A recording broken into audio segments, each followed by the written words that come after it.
So good afternoon. It's 3:30, and we are starting the mid-residency review for CCS computing second year student Seif Ibrahim. So Seif, take it away. Okay, thank you. Good afternoon, everyone. My name is Seif Ibrahim. I'm a second year CCS computing major, and this is my mid-residency review presentation. I'm going to start by talking about what I did in high school and why that led me to come to CCS. I will then go over what I've been doing in CCS over the past 2 years. Then I'm going to spend time going into detail on the work I did during my summer internship at Lawrence Livermore and the conference I was able to attend because of that work. From there, I will briefly go over some projects I've been working on while at CCS, as well as the 595G graduate security seminar that I took. Finally, I'll make some attempt at exploring possible short-term and long-term future plans.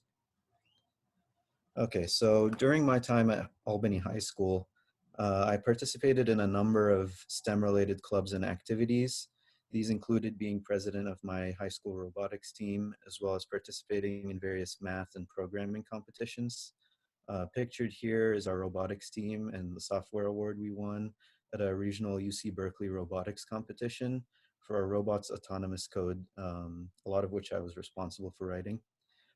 So through these activities, I developed my technical skills, but I was also able to surround myself with people who cared deeply about STEM, which is something CCS would allow me to continue doing in college. I came to CCS because I wanted to get the most out of my education in terms of being able to progress quickly through the CS curriculum with the eventual goal of pursuing research in the lab. So now I'm going to talk about my internship. Last summer, I had the opportunity of doing an internship at the Lawrence Livermore National Laboratory. I was pretty lucky to get two mentors, Cyrus Harrison and Matthew Larson, who were able to spend a lot of time with me to make sure I was always being productive and on task. I'm now going to go into the details of that work so that I can unpack some of the terms you see in the title of this slide. Okay, so I spent my summer working on a scientific visualization software called Ascent. It's an open source software, which is why I'm able to talk to you about it now. Most of Livermore's work would be classified. My summer was split into two halves. For the first half, I worked on integrating interactive visualization in Jupyter notebooks with Ascent. And for the second half of my summer, I worked on developing a domain-specific language that was created specifically for Ascent. And I'm going to go into detail about what that language does later on. Okay, so some info about Ascent. Ascent is a visualization library for large-scale physics simulations. In other words, it takes in a mesh of some physics simulation and it outputs a picture. So the top picture here shows a rendered mesh for a 2D physics simulation of a vortex of a fluid where the colors here represent density. And then the bottom picture is an example of a 3D mesh that was ray traced by Ascent. Ascent provides C++, C, Python, and Fortran APIs, which pretty much covers the most common programming languages used in simulation codes starting from the Cold War to the present day. Ascent is designed to run on next generation high performance computers, which we commonly abbreviate as HPCs. These are computers consisting of large networks of nodes, each with their own CPUs, GPUs, and memory. Next generation or exascale HPC platforms are capable of running on the order of like a billion floating point operations per second. So Ascent takes advantage of these compute resources by using MPI for parallelism between the different nodes. And so this is where each node would be working on a separate piece of the mesh in its own separate memory. It also takes advantage of many core parallelism within the nodes by using CUDA for GPUs and OpenMP for multi-core CPUs. So these are all topics that you might come across in a class like CS 140, which is the course on scientific parallel computing that I ended up taking the fall right after my internship. We say that Ascent is lightweight because it has lower memory requirements and dependencies than current tools. And this is pretty important since half the battle is getting these codes to build on the various HPC architectures. Okay, so one of the most important characteristics about Ascent is that it's designed to do in situ visualization. So I'll tell you about what that means. So in a traditional post hoc workflow that's not in situ, the user would input simulation parameters, they'd run their physics simulation and have that simulation basically dump a bunch of raw data to disk. And then the user would run their analysis and visualization tools on that data from disk. So the problem with this approach is that it's becoming pretty impractical because compute power is greatly outpacing IO speeds. So dumping out all the data produced by the simulation for post hoc analysis is relatively slow and also uses a lot of storage. So in practice, this just results in coarser resolution where the simulation data is only output at large time step intervals. Okay, so now for in situ visualization, it stands for in situation visualization. And it's a technique where the data is analyzed and visualized during the simulation runtime in memory. So all the visualization happens while the data is still in memory, without the raw data ever having to go to disk. And in the end, we only output the analyzed data. So that would be like pictures and graphs that we want to see. And so this significantly reduces load on the IO side of things. However, in situ has a great weakness, and that's a priori knowledge. In other words, since analysis needs to happen at runtime, you need to know how you're going to analyze the data before running the simulation and before seeing any of the data. So knowing what to analyze at runtime is pretty hard to do, and rerunning simulations is expensive, so you don't want to do that either. Okay, so the goal of my summer work was to try to defeat in situ's greatest weakness, a priori knowledge. And so despite the increasing cost of IO, many users still prefer post hoc workflows because they offer interactivity and flexibility. So there are several ways to mitigate people's a priori knowledge fears when it comes to in situ. And that can be done through smarter in situ algorithms, which will try to detect certain features and changes in the simulation. It can also be done through something called adaptive visualization, which I'm going to focus on for the second half of my talk. And then finally, interactive analysis, which I'm going to talk about now. So we felt that we could use the Jupyter platform to provide a general and flexible interactivity for in situ use cases. So for those of you who don't know what Jupyter is, it's a platform which combines interactive access to the Python ecosystem and client-side web technologies. So you can type Python into your browser and get back graphs or images. Besides just running Python, you can also build custom web UI widgets that would let you interact with your data. This is really nice because the web, I think, is the right place for building UI. And it also makes it so we don't have to worry about dependencies that come with a fully fledged desktop UI using Qt or something. So yeah, I spent the first half of my summer just working on a way to connect Ascent and Jupyter so that any user running a simulation code instrumented with Ascent can then use Jupyter and interact with their data uh, in memory on the supercomputer, that is.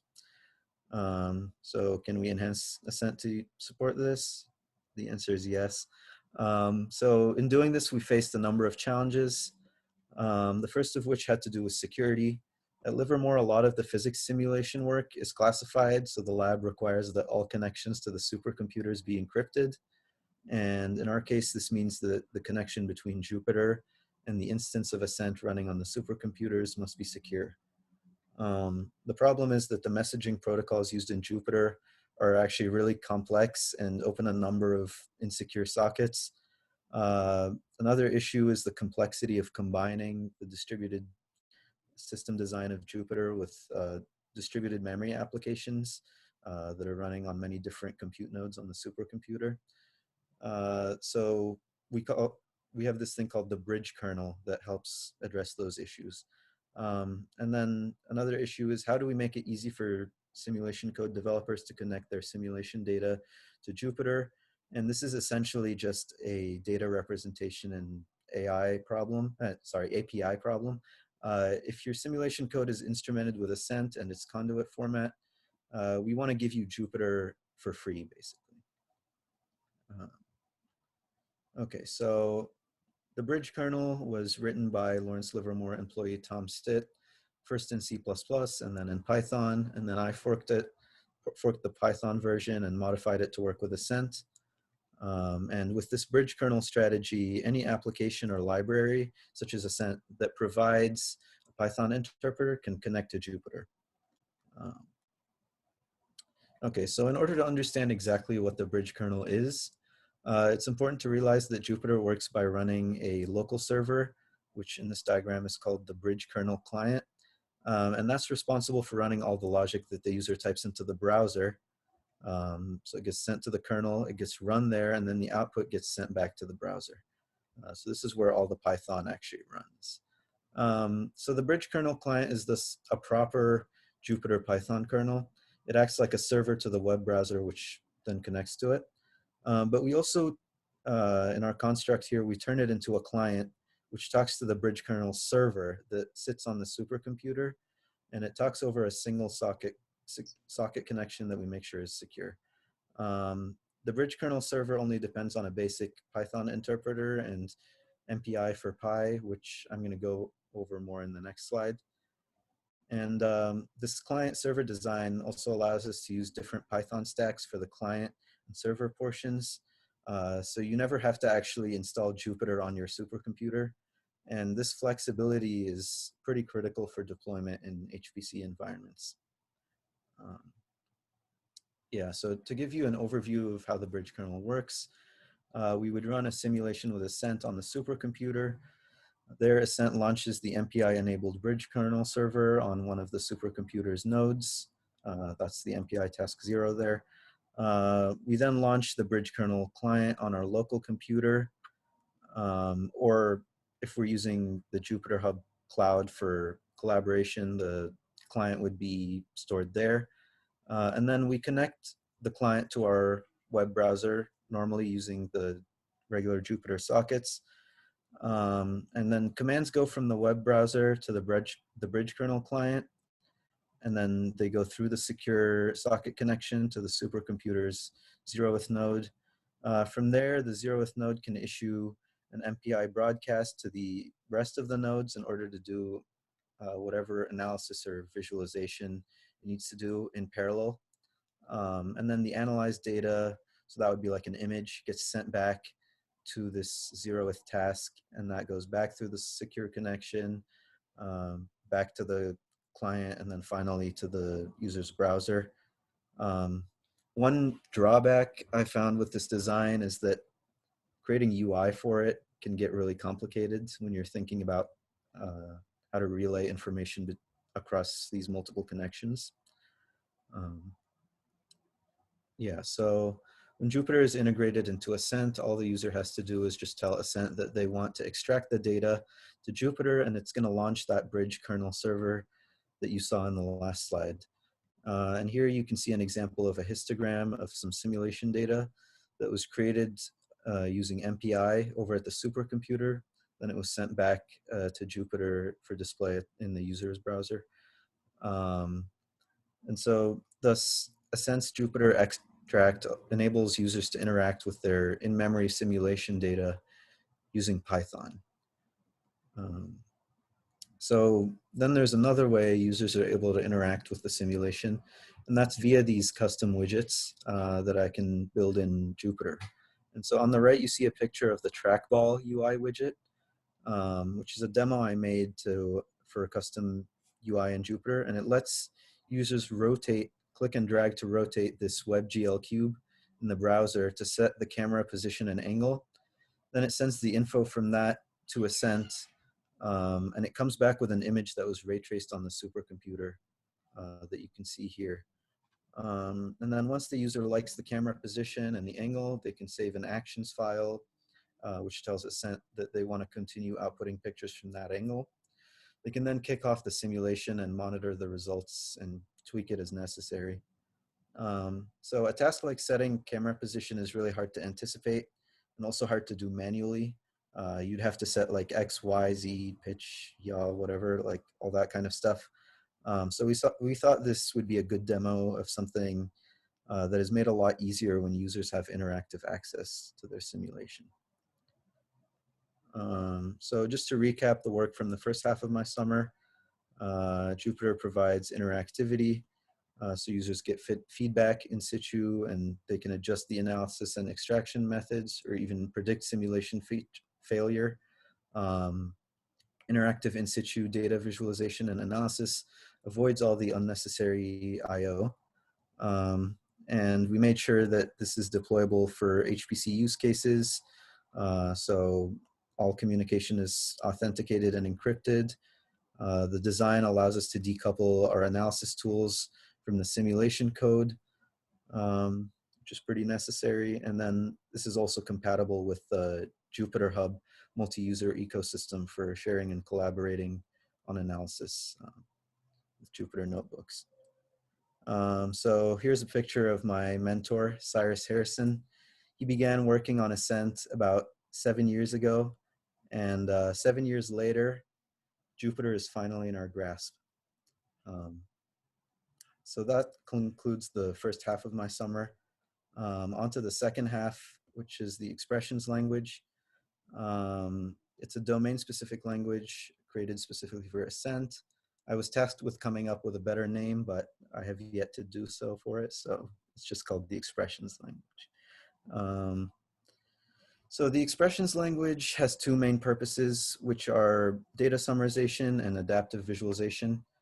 So examples of data summarization would be taking the min, max, sum, or a histogram of some field, such as energy or density, over the entire physics mesh. And adaptive visualization is a technique that allows the analysis and visualization tools, in this case Ascent, to react to the simulation conditions and then trigger certain actions based on what's happening in the simulation.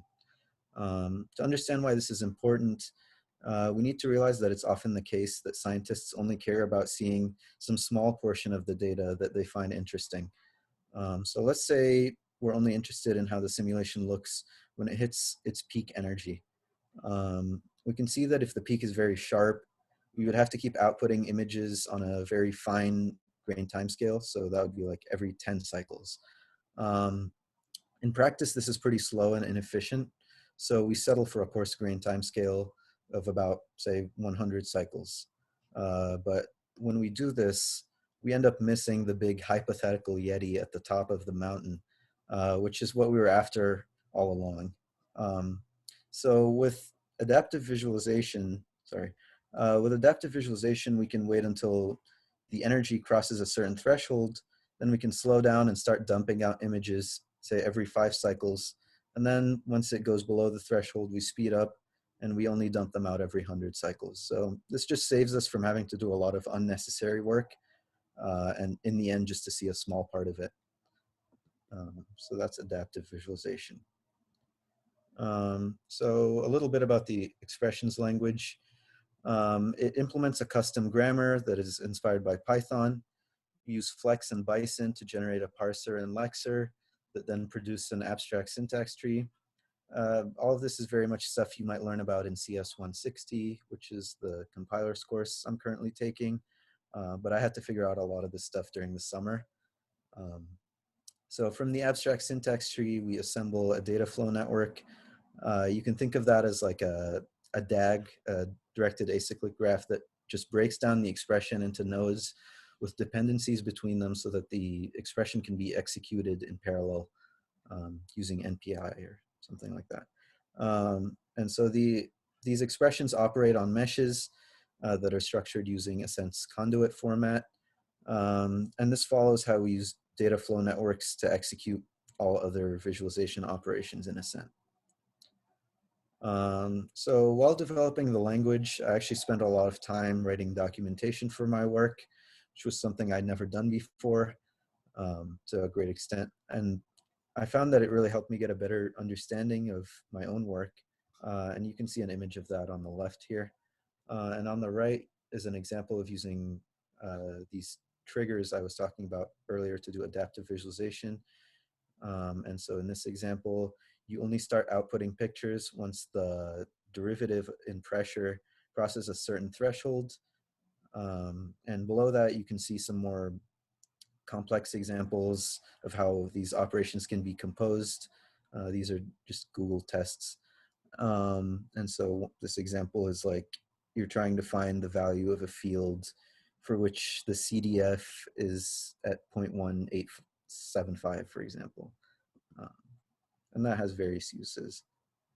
Um, and so for future work, there's still a lot of work to be done, both with Jupyter and in terms of improving its usability, and with the expressions language in terms of adding additional features, as well as performance improvements through things like just-in-time compilation. So I spent a lot of time presenting my work to fellow interns, and I also created and presented a poster to lab employees at the lab-wide poster symposium. Finally, I also submitted a paper with me as first author on the work relating to Jupyter and interactive visualization I submitted the paper to the 2019 International Conference for High Performance Computing, which is commonly known as SC19. And so the paper ended up being accepted, and we later found out that we also got best paper at the in situ visualization workshop at SC19. I was also able to get a turf grant to fly down to the conference in Denver, Colorado, and present my work there. That was a really cool experience because I got to see a number of presentations from domain experts on various topics related to supercomputing. And also almost all the big companies were there with exhibits of their high performance computing platforms and hardware. So yeah, that exhibit was really cool too. Okay, so now that concludes my internship work. I'll now quickly go over some other projects I've been able to work on in my time here at CCS, starting with SP Hacks 5 in my first year. So I partnered with Ben with the project idea of scraping gold, then coming up with an algorithm to try to find a good class schedule that minimizes conflicts. We didn't end up getting much done at that hackathon besides just scraping gold. But then I came back, and in SB Hack 6, just this past quarter, I worked with Ben again on a Sudoku solver Android app where you could take a picture of a Sudoku board and it would use image recognition to interpret the board and then solve it using a Sudoku solver Ben wrote. At that hackathon, we also managed to get Akshay pretty mad at us. In my defense, they signed up for every single award when they weren't qualified for any of them. I mean, I don't know. We thought we were qualified. But yeah, I also spent some time in CS1L and in Richard's game development class working on an online multiplayer capture the flag video game, which I wrote in Node.js. And that was truly just a good learning experience, getting to know various web technologies and how to design games on the web. Finally, I took the graduate level CS 595G seminar in security, which is taught by our own CCS computing Colin Unger. That class covered topics such as reverse engineering and binary exploitation. And I think I got to learn a lot about like the low level details of how binaries are generated and executed. And then so I ended up taking that class for a second quarter, and that time we began writing our own tooling for custom instruction set architecture that Colin came up with, and used that to solve challenges that were written for that ISA. Now on to some short-term plans. I will be going back to my summer internship at Lawrence Livermore this upcoming summer, although it has been made virtual. Luckily, it hasn't been canceled completely. So from here on, I kind of want to dial it back on classes a little bit and maybe try to find a lab and focus on doing research with a professor. And then so next quarter, I plan on taking Bryce Bow's Scalable Internet Services graduate class. It just looks like a very interesting and up-to-date class on web technologies. And then maybe also Professor Walsky's operating system class. One thing I might also do is begin playing CTFs with UCSB's Shellfish security team. just because I've been taking all these security classes, and currently I'm enrolled in the 177 security class. One thing I'm also considering, since I've been involved with a decent number of music stuff around campus, is maybe doing a minor in music. Here you can see Professor Scott Marcus, who gives me private flute lessons. And in return, I play flute in UCSB's Middle East Ensemble, which he directs. So that's it for short-term plans. For long-term plans, I'm really just unsure about what I want to do. Ideally, I'd like to pursue a career in research because I think it's a really good way of, I guess, getting a chance to work on really interesting problems. So that would be like a master's or maybe even a PhD. But if I don't end up finding a specific topic that I think I'm really interested in and I think is worth pursuing for 4 or 5 years, I might just go into industry as a software engineer, I think. And that's it for long-term plans. And that concludes my presentation. Thank you for listening. I'll now take any questions you have. All right. Well, thank you, Seif. Yep. We found out last week that it's difficult to do convincing applause over over Zoom. So I will just applaud for you, and that'll Thank you. that'll be on behalf of everyone. Let's first go to Richard and see. Richard, do you have any questions for Seif? Yeah, but before I get into my questions, I just wanted to say, fantastic job. I mean, breaking down that architecture, really defining the problems that you worked on. I think you did an excellent job just presenting it. So good work. I'm really intrigued by the adaptive visualization aspect of your presentation. I've seen similar problems in infrastructure with clouds of like spinning up servers with rate of change algorithms and so on. And of course, Yeah. the Yeti in the room. How do you know what the threshold is? Because I mean, like if you go too coarse grained, you may not even cross the threshold when there is a spike. I mean, like what do you do in terms of, do you just run it a bunch of times with different thresholds to see if you find something interesting?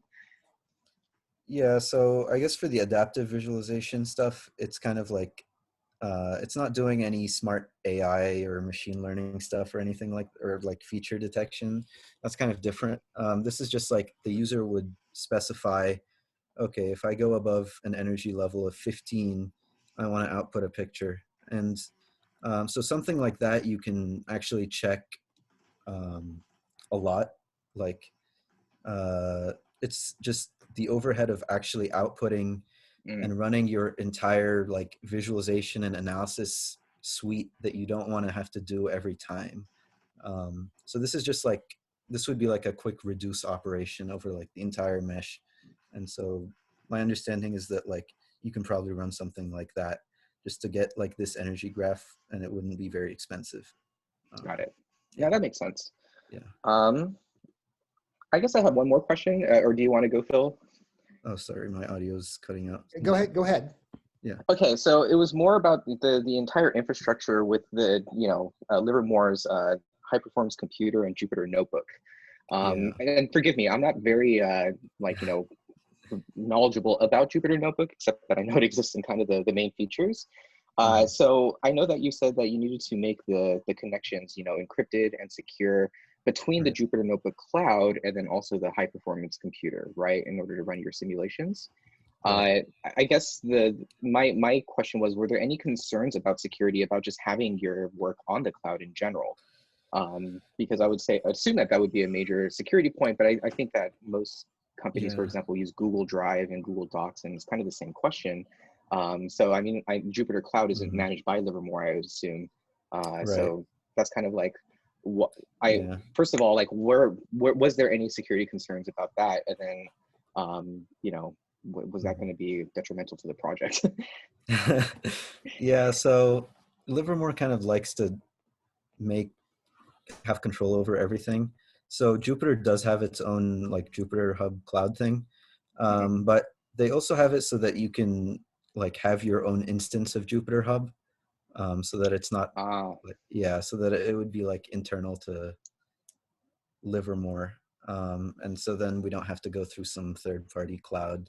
That was something like that I didn't really get to work on much during the summer, but it was just, it's just a possibility, right? Because it allows for collaboration on these Jupyter notebooks, and then you don't have to like run the bridge kernel on your own computer. You can just open up your browser and connect to something, and then the kernel would be running there.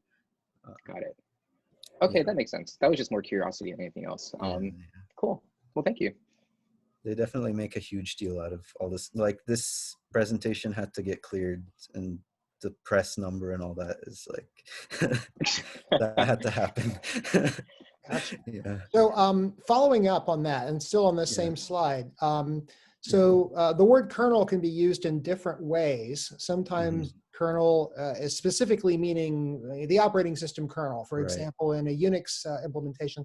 Other times it's just the kernel of some implementation of something. I am imagining though, and tell me if I'm on the right track or not, if my understanding of the problem here is that the notebook front end on the left of the slide is trying to communicate with the MPI application. If we didn't have these high security concerns, it would just be communicating over a variety of sockets, maybe a bunch of UDP and TCP sockets, and it's not using SSL on all of them. Exactly. And so it sounds like what you've done is taken all of that communication and multiplexed it over a single socket that's probably like a single TCP connection that's secured with SSL. Is that, first of all, do I have a correct understanding?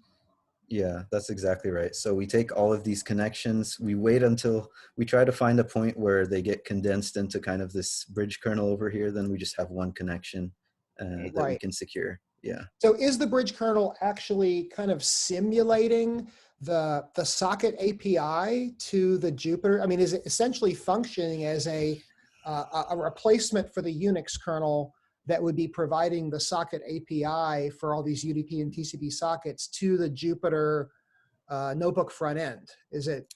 Yeah. So this bridge kernel thing is using, this client is using the like infrastructure that comes with Jupyter in order to just connect. So that, like I said, this is a proper Jupyter kernel, which means it does that. But then instead of just executing the Python code here, it actually will just send stuff all the way along and then get it back and act as though it was the one that had like executed the code. And okay, so it's you said it's a Jupyter kernel. That was the part that So it's not that you're simulating the operating system down at the kernel level. It's more We're not simulating. They give us the API to do it. Okay. Fair enough. All right, that's okay. That was where I was trying to understand. Okay, is this? So it's really more of a Jupyter kernel. It's not like you're replacing the operating system, socket API kernel functions. Right. It just adds like the additional functionality of being also a client itself. Yeah. Okay. Cool. Cool. Well, let me check the time. We have time for maybe one or two questions from the students here in the audience. Does anyone have a question? You can either raise your hand using the raise hand feature in the participant list, or you can just put it in the chat.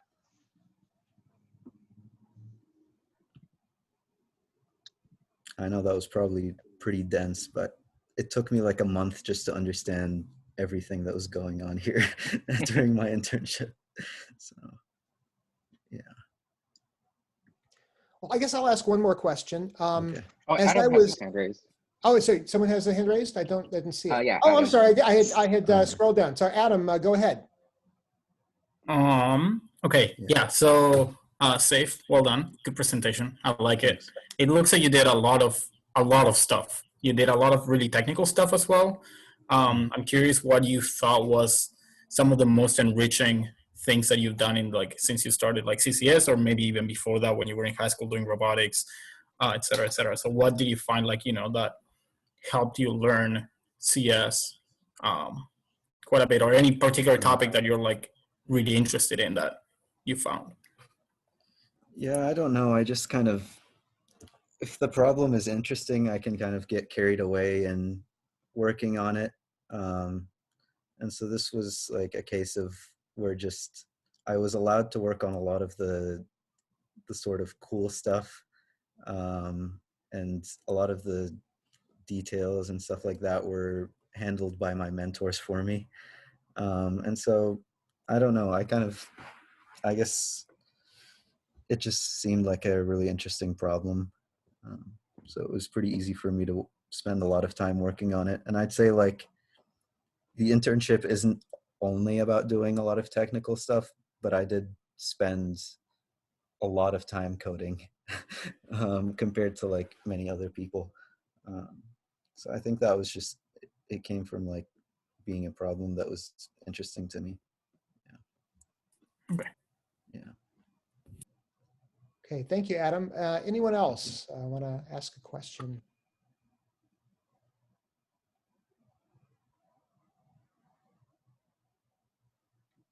Okay, if not, then I think we'll go ahead and conclude the public part of the presentation here. Let's once again thank Seif for a great presentation, and congratulations on that Best Paper Award. That is awesome. It's always awesome to see our CCS computing students be co-authors on paper. Even more impressive when they're a first author, and winning a Best Paper Award really puts the cherry on top. So thank you, Congrats. and congratulations on that. So I'm going to go ahead and stop the recording here.